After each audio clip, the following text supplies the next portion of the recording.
Hello, my shining stars. How are you all doing today? So I have a short story today.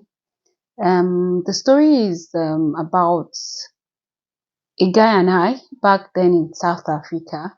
So in 2020, I get admission to University of Pretoria to study human rights, and because of COVID, I did everything virtually. I missed a lot.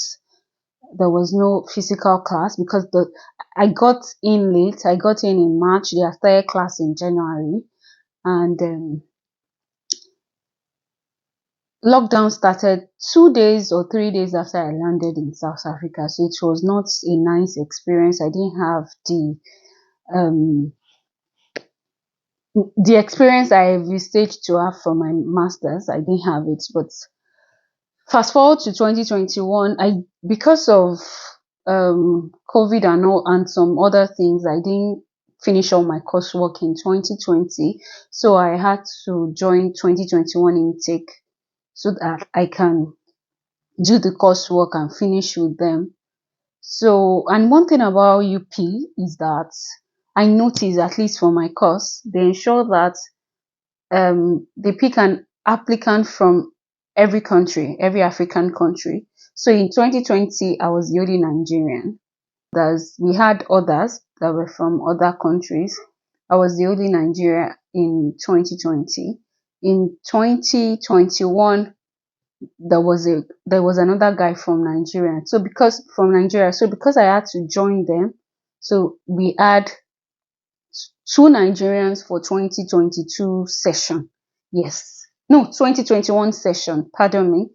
So we had WhatsApp group where we communicate, pass information and all that.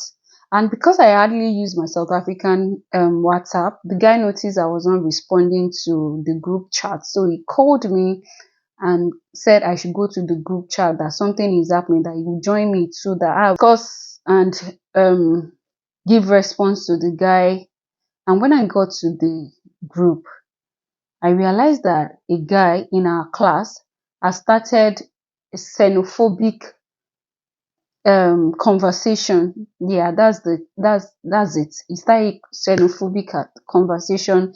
He has instigated a lot of things via chat, via the videos he shared, um, the way he spoke about Nigerians and Nigeria as a nation. I was angry.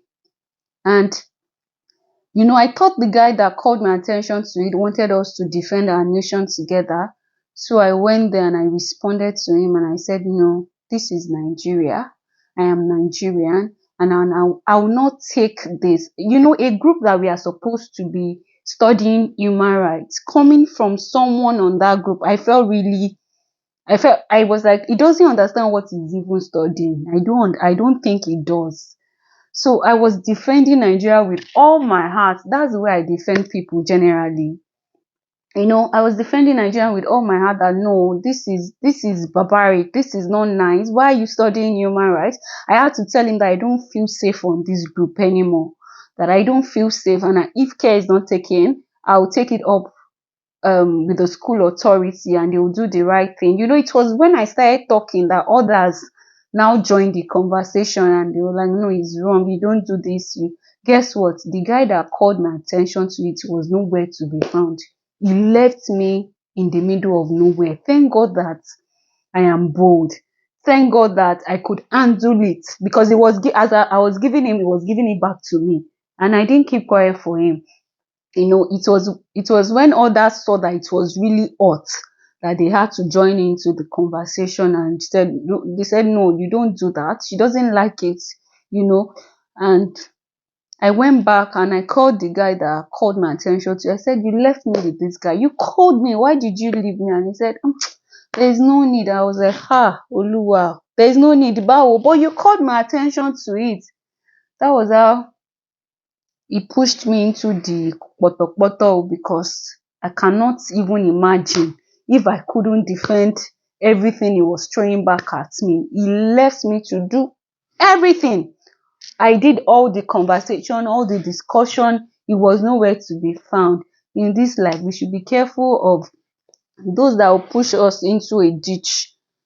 and we run away after, because that was exactly what we did, what he did. I pray that God will give us discerning spirits and wisdom and understanding to know who to roll with and who not to roll with. Yeah, and that day I made up my mind that no way would this be my very close friend. I I still refer to him as a colleague.